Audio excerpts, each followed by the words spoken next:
This is Joshua Hayward from Breath of Life, and I want to welcome you to Life Readings, This Week in the Stars and Cards. And this is a weekly series offering you some opportunities in consciousness and in purpose to get some information that can really generate a big heart space in you and open your energies to a more informed and more awesome and wonderful life. And so thanks for watching and enjoy. When at night we see the stars, the infinite space, the Milky Way galaxy, of which we're a part, the fixed stars that form the constellations of our zodiac and the planets that circle our sun.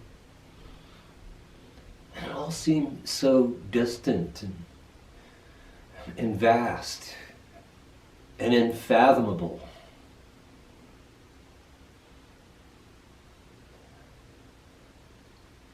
But in this episode, I want to turn us to a more personal level. So yeah, life is so big.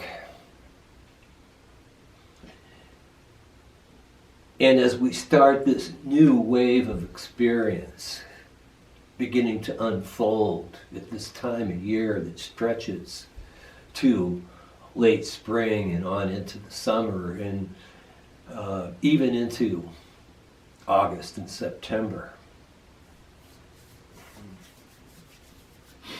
All those bigger planets have stationed and turned from retrograde to direct.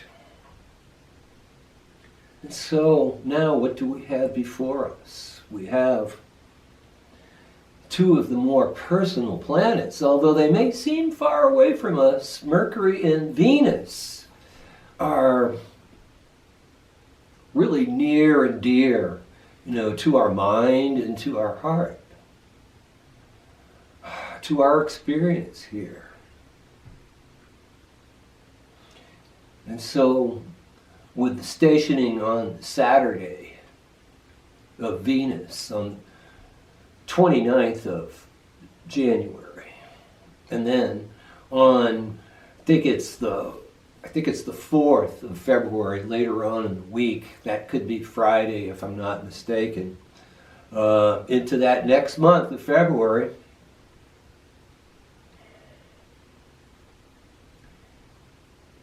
we have the planet Mercury stationing, and that's so dear to our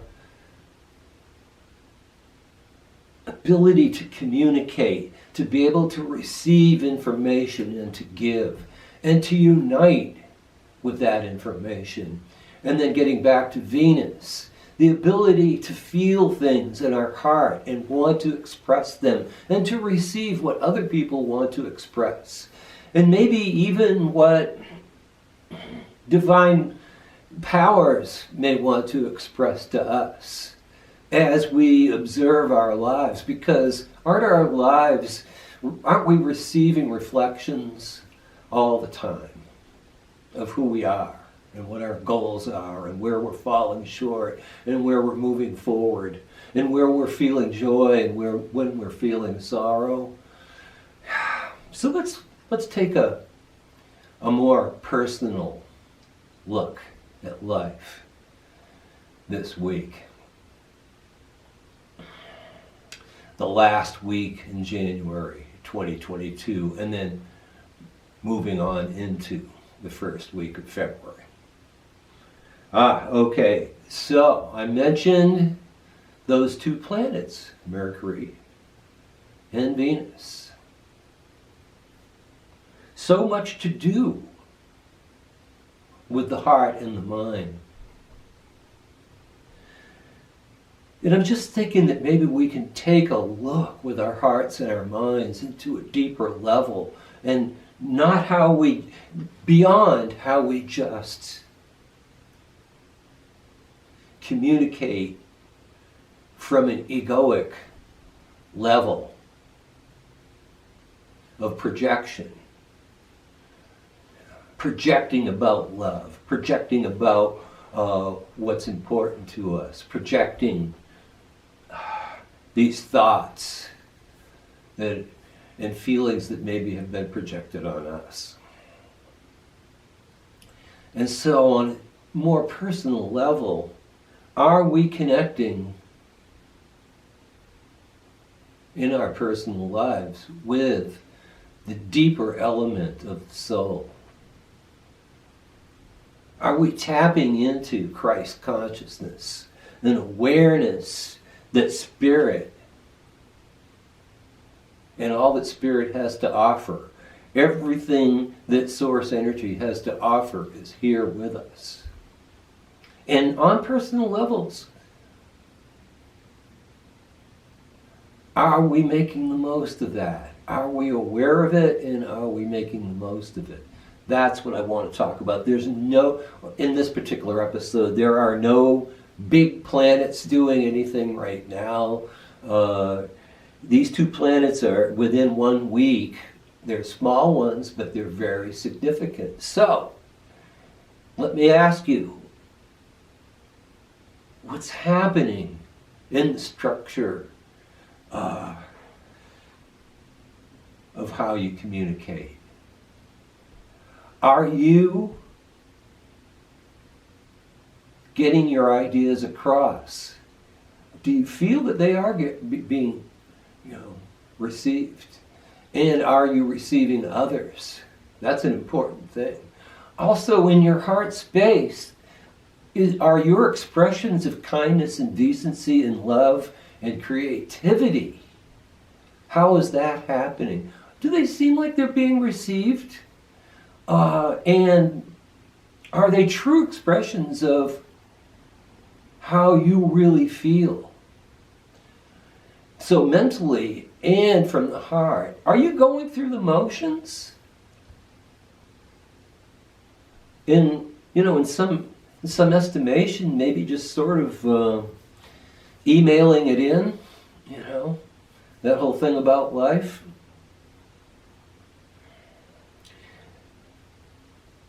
Is your persona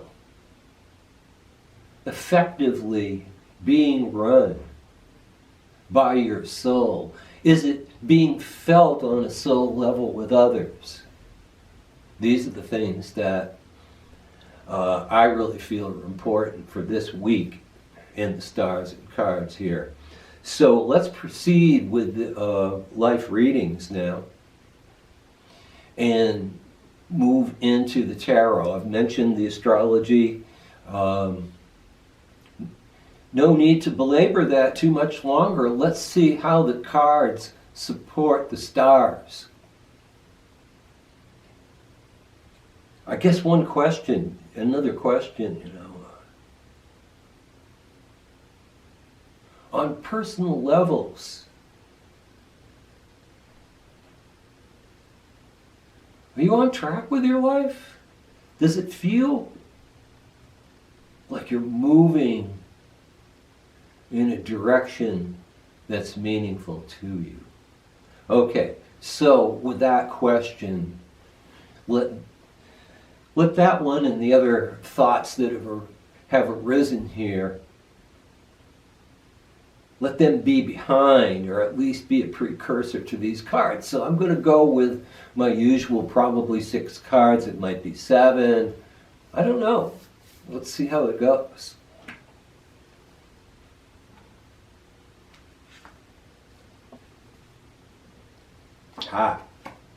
Okay, the first card. Really interesting card. And if you're thinking about on personal levels of effectiveness, the Knight of Wands is very effective.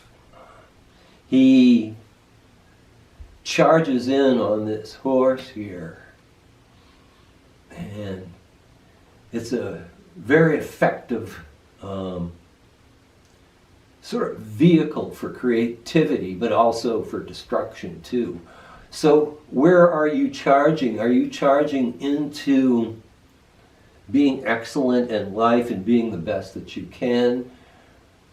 Or along the way, are you being maybe a little bit too pushy and running? Are you running yourself down in order to get where you need to go? Or possibly are you running others down? That's the shadow side of this whole thing. So this gives you a good significator. Feel right in this moment where you're at with this card. Are you on the upside of this card, or are you embracing both sides? Because sometimes we just get so excited about things that we don't take note of the circumstances and how our behavior might fit those circumstances. All right? And we'll probably get back to that. But let's begin to define that and tell the rest of the story. But I can say that this is a card that we really need to align with if we're still in the world, if we're still in this world. But even if we feel like we're beginning to retire or fade back from this world, there's a part of us that still wants to be alive and be effective.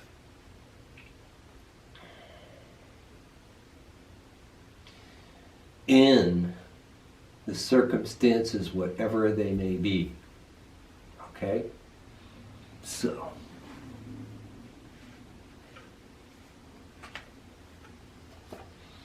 Okay, so and this guy now, and as a part of you, the second card is futility, the Seven of Swords.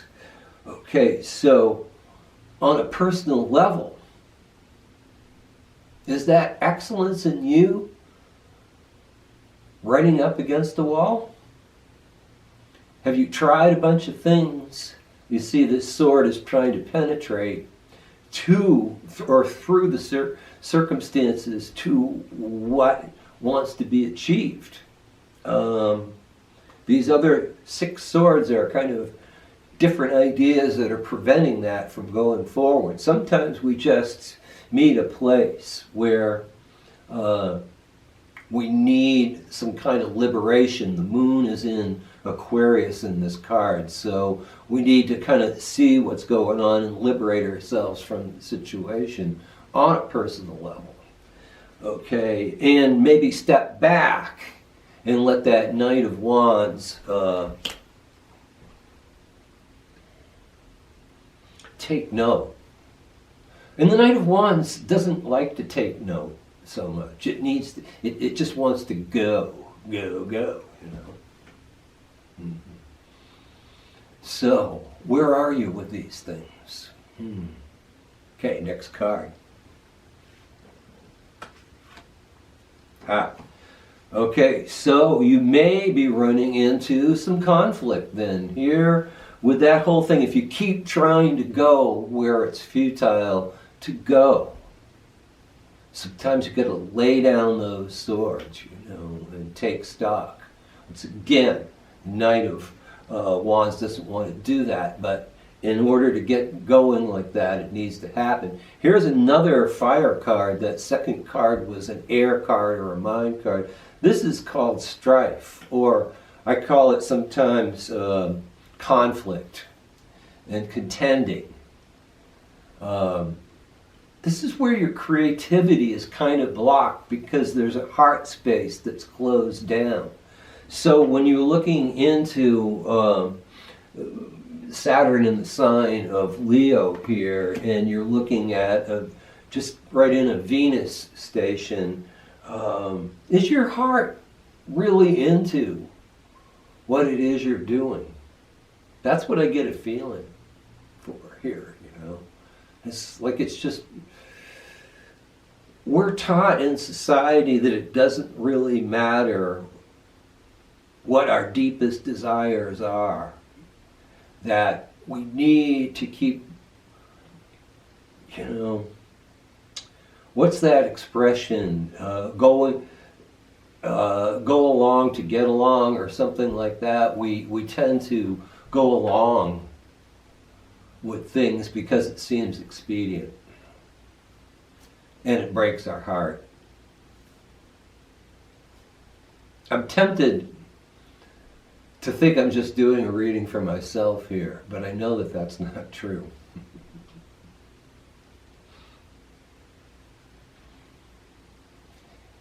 This is for you. And this is for everyone. This is for everyone this week that's watching.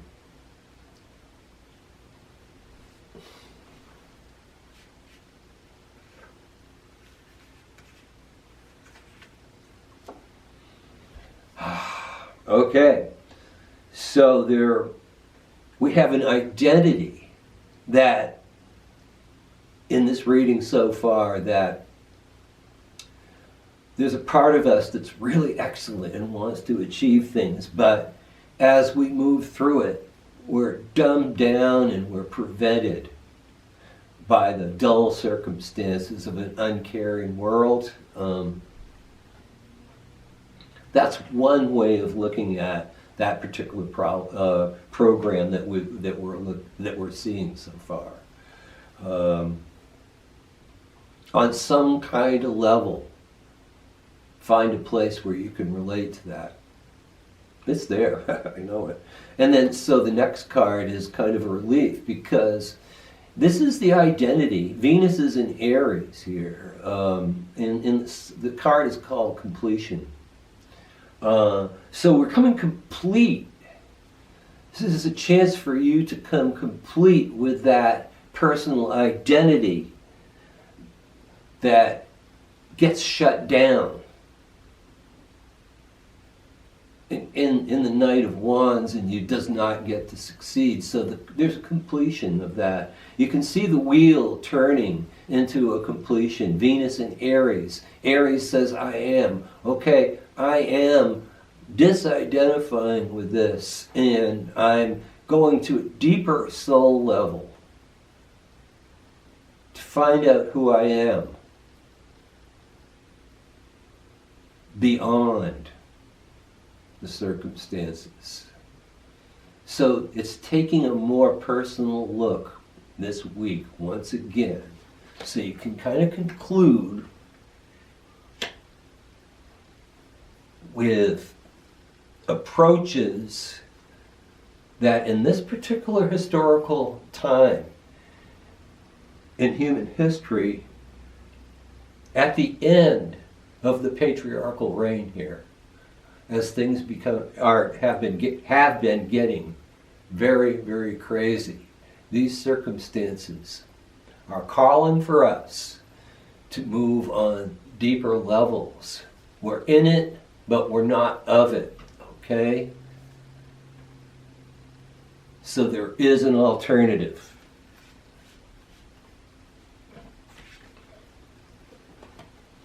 And the next card says change. It's the Two of Discs. And it's learning how to create positive change. Jupiter is in the sign of Capricorn here, I believe. Yeah. And so it's seeing how conscious change works. So here's the week where you take a look at things and you want to give support to that Knight of Wands. You want to be able to move forward on a soul level that's more efficacious, that's more working, that's more practical. So you're actually changing.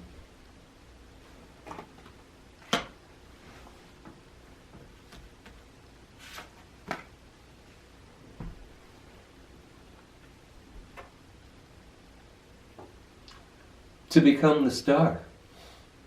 Okay, so we're looking at the ultimate card here, or the sixth card. And I believe we will stop with this because it's a pretty good place to stop. But actually it's sort of just beginning, because the Knight of Wands in this spread is uniting with this card right here. the star card where you get to be the best that you can be by moving into your heart space. The stationing of Venus and Mercury are starting to catch hold of you on a personal level that will allow you to sharpen up and to change and move to your star capacity, which is what you have to give this planet, the best that you can be and the best that you can give. As you move into Christ consciousness, you're attuning to transforming this world of chaos into heaven on earth, because that's what's happening. You're needed. You're needed to achieve. Although I don't really like the word so much achieve, because it's done with an open heart and with grace and a willingness to act from that space. That's what I actually mean by achieving. You know, and Aquarius is a card of is the ruler sign of this card. Also, Hey, which is the Hebrew letter of the breath of life, okay, on mystical levels. So all this is breathing life into who you are on a soul level and transforming this chaotic experience into the beginnings of the kingdom of heaven right here on earth. Okay, so that's what I got for you this week, and be sure to tune in next week, and we'll continue this journey of 2022 of joining with the stars right here on the planet, seeking the divine within by looking at the divine without.